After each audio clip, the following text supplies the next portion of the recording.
Bonsoir. Ils étaient en grève aujourd'hui, les inspecteurs du travail qui protestent contre la réorganisation de leur profession qui sera examinée cette semaine par les députés.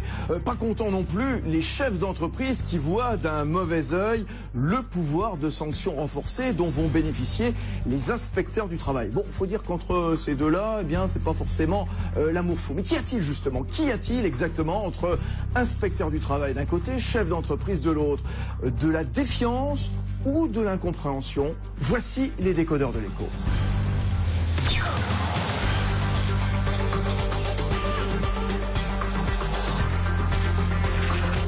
L'écho s'éclaire sur BFM Business. Fabrice Lundi reçoit les décodeurs de l'écho.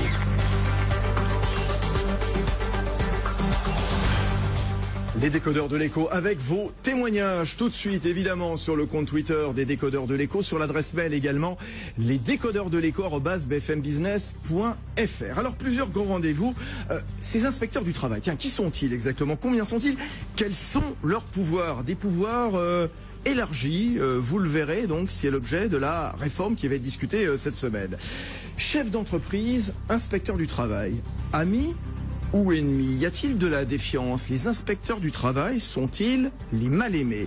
Et puis, est-ce qu'il n'y a pas de l'incompréhension, tout simplement parce qu'il y a un poids, il y a la complexité donc de la réglementation française, la paperasse, vous savez comme on dit, vous savez qu'en France, eh bien, vous savez que tout semble toujours plus difficile qu'ailleurs. Alors nos décodeurs de l'écho, il y a Betty Benoît, elle est inspectrice du travail, syndicaliste du SNU-TFISU. Avec nous également Bernard Vivier, le directeur de l'Institut supérieur du travail, Benaouda Abdedaïm, éditorialiste économique à BFM Business, Emmanuel Lechy, bien entendu, qui se tient un carreau, éditorialiste économique, et puis avec nous Rémi Gamal, chef d'entreprise, directeur associé d'Impact Group spécialisé dans les forces de vente, le marketing, le commercial, les forces de vente. Et tout à l'heure on sera à 20h, on parlera du poids des réglementations avec Philippe Eliakim, auteur de Absurdité à la française. Alors, le corps des inspecteurs du travail, il a été créé en 1892 pour faire respecter les premières lois sociales. Mal aimé, mal compris souvent des chefs d'entreprise. Reportage Jean-Baptiste Huet. Ils étaient près d'une centaine à manifester ce matin à Paris. Les inspecteurs du travail se rebiffent contre la réforme Sapin qui prévoit une nouvelle organisation du travail. Concrètement, cela pourrait signifier moins d'inspecteurs sur le terrain. On en compte aujourd'hui 2236 pour surveiller un peu plus d'1,8 million entreprises. Un autre volet de la réforme leur donnerait par contre plus de pouvoir, avec la possibilité notamment d'infliger directement des amendes aux entreprises. Cette mesure pourrait davantage rafraîchir les relations qu'entretiennent chefs d'entreprise et inspecteurs. C'est ce que craint Romain Schiss, il est avocat associé au sein du cabinet CVML. Le projet de loi qui est visé aujourd'hui consiste à accroître encore davantage les pouvoirs de l'inspecteur du travail et notamment à leur permettre de sanctionner directement des entreprises pour des amendes d'un montant inférieur à 2000 €.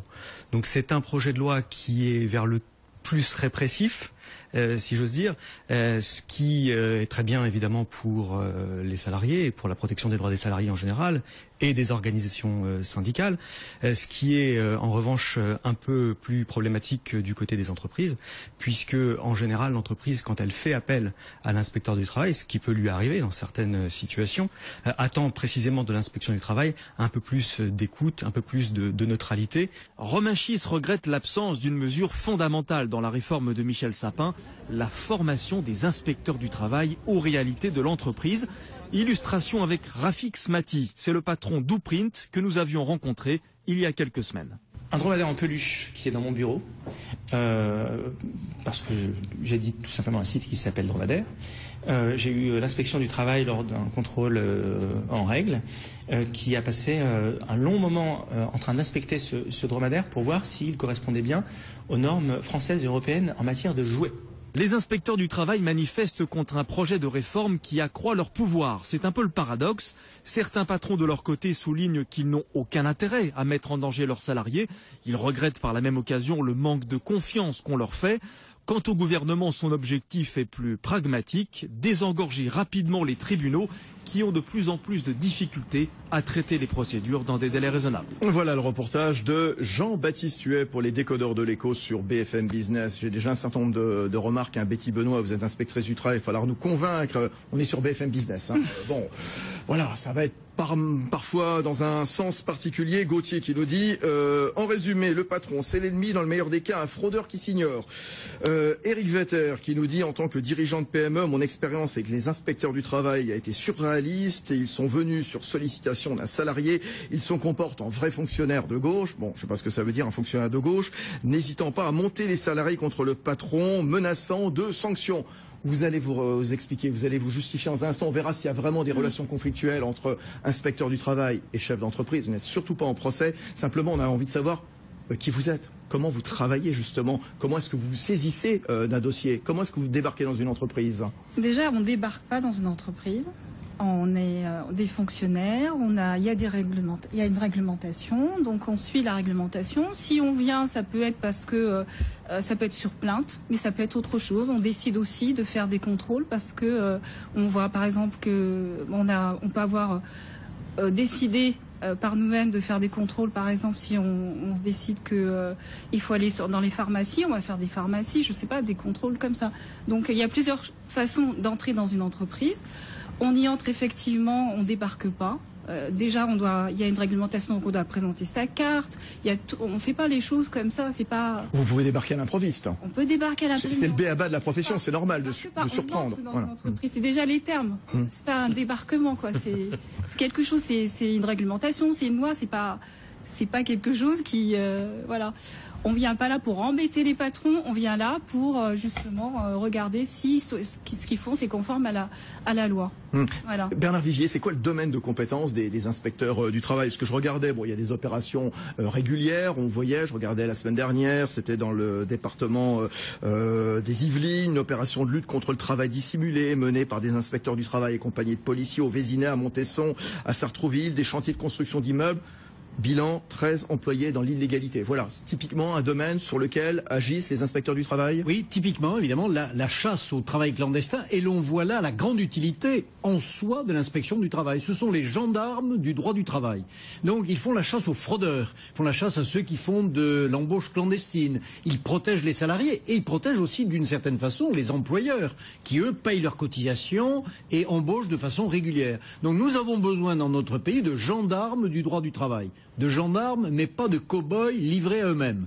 Mais nous avons besoin effectivement de gendarmes. Et c'est important, le champ est très vaste. L'hygiène, la sécurité, c'est même une des plus anciennes missions d'inspection du travail. La première loi remonte à 1893, un an après la création du corps de fonctionnaires du ministère du Travail, enfin pas encore du ministère du Travail, d'inspection du travail. Sur l'histoire de l'inspection du travail, écoutez la chronique de Jean-Marc Daniel ce matin, 7h40 avec Stéphane Soumier, c'était encore une fois passionnant comme tous les matins. Et c'est une mission très vaste. D'ailleurs, quand on voit les autres pays européens, il n'y a pas de corps de fonctionnaires qui disposent d'autant de champs de compétences, notamment dans le domaine hygiène, sécurité. Ils sont peu nombreux, ils sont 2300, 2400, ils sont peu nombreux. Exactement, 2300, 1 800 000 entreprises qui sont sous leur surveillance, c'est-à-dire un agent pour un petit peu plus de 8000 salariés en France, voilà la règle. Oui, Benaoud Abdelhaim, faites signe. Oui, il y a une spécificité française, pas uniquement à l'échelle européenne, mais les Portugais, les Néerlandais aussi ont à peu près le même système, c'est-à-dire qu'ils ont compétence sur la sécurité, sur la santé, sur la protection sociale, sur les relations au travail, du travail. En Allemagne, aux Pays-Bas, en Allemagne et au Royaume-Uni, il y a des inspecteurs du travail, mais la relation du travail, c'est soit vers le syndicat, soit vers le tribunal qu'on se tourne. En France, vraiment, c'est encore, voilà, comme le Portugal, comme les Pays-Bas, compétences très élargies, sachant que en regardant les ratios de nombre d'inspecteurs du travail par salarié, contrairement à l'idée reçue, il y a des pays où il y a beaucoup plus d'inspecteurs du travail par nombre de salariés. Par exemple, au Royaume-Uni, ils sont 1 pour 4500. 2 fois plus qu'en France. Alors, vous avez des pays où c'est à peu près aussi le même niveau. En Allemagne, en Italie, c'est 1 pour 8000. En gros, la recommandation du Bureau international du travail, c'est 1 pour 10 000 pour les pays, pour les économies industrielles avancées. Voilà, donc en gros... On est dans la norme. C'est la norme. Oui, c'est la norme. Emmanuel de Chypre. Non, moi, ce que je trouve un peu bizarre avec cette nouvelle loi, c'est qu'on a à la fois une loi qui donne plus de pouvoir aux inspecteurs du travail, puisqu'avant, le seul pouvoir de l'inspecteur du travail, c'était de saisir le juge quand il y avait quelque chose qui n'allait pas.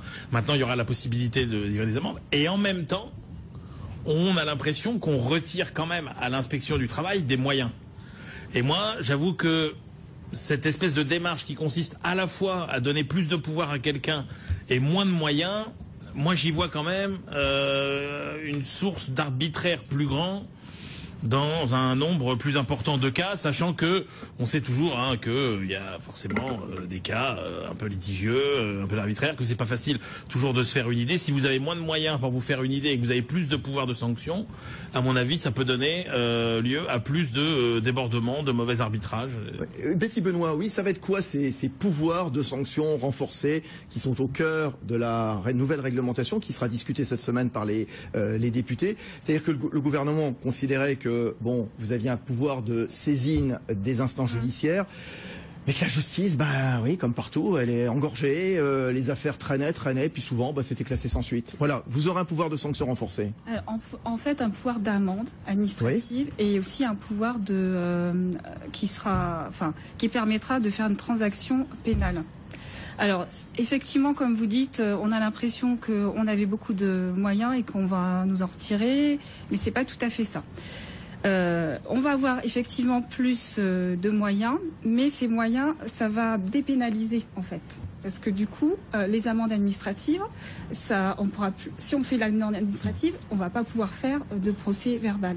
Ou la transaction, surtout la transaction pénale, on ne pourra pas faire on pourra pas faire d'autres procédures après la transaction pénale. C'est ça qui est dommageable pour même le contribuable. C'est-à-dire que oui, ça rentrera pas dans le cadre d'une procédure judiciaire, donc pas de casier forcément, et à la limite avec la possibilité pour la personne de recommencer éventuellement sans... C'est un peu ça. Et, sans aggravation de la peine. Si on prend l'histoire justement, on ne peut pas être trop long. Parce que non, allez-y. Si on prend l'histoire justement de l'inspection du travail, c'est un peu ce qui, au début, c'était un peu ça. C'était est-ce que le chef d'entreprise peut se retrouver devant une juridiction? Est-ce que le chef d'entreprise, est-ce que quelqu'un qui commet une infraction du droit du travail, est-ce qu'il est justiciable? Est-ce qu'il peut aller en prison comme un autre? C'était déjà ça à la base. Oui, et justement, vous, Rémi Gamal, chef d'entreprise, est-ce que vous n'êtes pas inquiet? Je lisais plusieurs déclarations de M. Pillard, donc du MEDEF, qui disait le gouvernement devrait plutôt se préoccuper de simplifier les règles. Jean-Eudes Duménil de la CGPME qui s'interrogeait quelles seront nos voies de recours? C'est quoi votre crainte? C'est que les inspecteurs du travail distribuent à tout va des amendes? Non, moi, ma crainte, ce qui a été dit tout à l'heure, je trouve c'est intéressant. Vous avez dit, madame, on n'est pas des cow-boys. Il se trouve que dans notre entreprise, on a subi il y a un mois un contrôle inopiné de l'inspection du travail, 4 inspecteurs qui ont débarqué dans nos locaux et qui se sont comportés comme des cow-boys pendant une demi-journée, qui ont interrogé, qui n'ont même pas attendu que j'aille les voir à l'accueil, qui ont déambulé dans les locaux en ouvrant les portes de tous les bureaux, en demandant aux gens qui ils étaient, s'il y avait des stagiaires, qui voulaient les interviewer, jusqu'à 19h un vendredi soir. Les gens ont été choqués de la façon dont ils ont été interrogés et du mode inquisitoire sur la façon dont on leur a posé des questions. Ces gens-là ont demandé à me voir à 19h. À 19h15, je suis allé, comme on est sur plusieurs niveaux, ils étaient partis, ils avaient quitté les locaux de l'entreprise, sans même ni se présenter, ni prévenir à l'avance. Pas de souci, il peut y avoir un contrôle inopiné. Mais la moindre des choses, dans ce cas-là, c'est de prendre 2 minutes à un endroit autre que l'accueil où ça a fait un scandale. On avait des clients, on avait des candidats, enfin il y avait du monde qui était là, c'est l'accueil d'une entreprise. On est à Levallois-Perret, on n'est pas des voyous, ce sont des bureaux, on fait de la prestation de service. Et ces 4 personnes sont parties dans les locaux comme si le fait de les retenir, j'allais essayer de les retenir pour faire partir des gens qui n'auraient pas dû être dans les locaux ce jour-là. Vous voyez? Et moi, ce que je trouve assez gênant, c'est qu'on a l'impression systématiquement d'être le patron. Il y a une espèce de suspicion systématique autour du patron. Et ça, je trouve que c'est très dommage. Il se trouve que je suis par ailleurs juge au Conseil des prud'hommes, donc je vois des employeurs. Il y en a certains qui sont des voyous, c'est toujours regrettable, bien évidemment, ça existe. Maintenant, je pense que la plupart des gens qui sont entrepreneurs, qui montent leur boîte, ont envie de la voir se développer, et la voir se développer, c'est recruter des salariés, parce qu'un chef d'entreprise, on est là pour créer de l'emploi et pour avoir des gens qui rejoignent une entreprise, qui adhèrent à un projet et qui ont envie de la développer pour participer à un projet. On n'est pas là pour virer des gens et pour se séparer de personnes. Donc, d'une façon générale, Moi, ce qui me gêne, c'est qu'il y a systématiquement, vous avez dit tout à l'heure, qu'il y a cette notion de gendarme. Gendarme, d'accord, mais pour moi, il y a la notion de répression, mais il y a aussi peut-être la notion de prévention. Et je ressens pas, en tout cas dans les expériences que j'ai pu avoir avec l'inspection du travail, cette notion de prévention. Alors Emmanuel Le Chypre, Betty Benoît, Bernard Vivier, on va se retrouver. On a une heure ensemble, évidemment. À un moment, il faut mettre les pieds dans le plat. C'est-à-dire que la réalité qu'on ressent, que ressentent des patrons, et objectivement pour discuter avec certains inspecteurs du travail, il y en a quand même quelques-uns qui n'aiment pas les patrons. C'est clair, qui n'aiment pas les patrons, qui veulent se payer des patrons. Petit Benoît, allez, on va tout de suite percer l'abcès. Je dis pas que c'est la majorité. Vous aimez les patrons? J'ai pas. On n'est pas dans une relation d'affectif. Parce que aimer, ça voudrait dire que du coup, il n'y a pas de règles. On n'est pas dans une relation affective. On applique le droit. Il n'empêche que vous avez un certain nombre d'inspecteurs du travail qui d'ailleurs n'hésitent pas à afficher leur opinion politique et leur position anticapitaliste, anti-patron, etc. et dont on a l'impression que dans l'exercice de la profession, je ne sais pas. Moi, je dis pas que c'est l'ensemble de la profession. Je dis que ça existe. Et que ça entretient cette suspicion. On vous redonnera la parole, Betty Benoît, simplement Bernard Vivier, puisque la question, en effet, de pouvoir donner des amendes de la part de l'autorité administrative que sont les inspecteurs du travail. La question tout à l'heure, c'était est-ce qu'un chef d'entreprise est injusticiable comme un autre? C'est finalement, est-ce qu'il peut faire l'objet d'amende? Est-ce qu'il peut faire l'objet de peine de prison? Voilà, ça c'était la question. Oui, mais bien sûr, un chef d'entreprise n'est pas un être à part. Voilà. Mais un chef d'entreprise n'est pas forcément, par définition, un délinquant qui s'ignore. Or, c'est très souvent ce que l'on observe dans la culture dominante aujourd'hui du corps des inspecteurs et contrôleurs du travail. Soyons très clairs et brutals. Aujourd'hui, une des dernières tribus marxistes-léninistes en France, ce sont les inspecteurs et contrôleurs du travail. Voilà. Elle est fort, là. Clair. Oui, très fort. Mais qu'est-ce qui vous autorise à dire ça, Bernard Vivier? Mais tout simplement parce que, et tout à l'heure, j'ai bien pris soin de dire, les inspecteurs du travail sont absolument nécessaires parce que ce sont les gendarmes du droit du travail.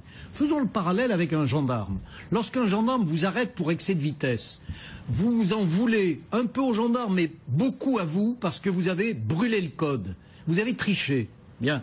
Mais vous n'en voulez pas aux gendarmes. Pourquoi? Parce que le gendarme est rigoureux. Il a fait son école à Melun et on lui a appris à être un bon gendarme. L'inspecteur du travail, le regard des chefs d'entreprise, la quasi-totalité des chefs d'entreprise, c'est on m'a condamné non pas parce que j'ai commis une infraction, mais parce que je suis chef d'entreprise.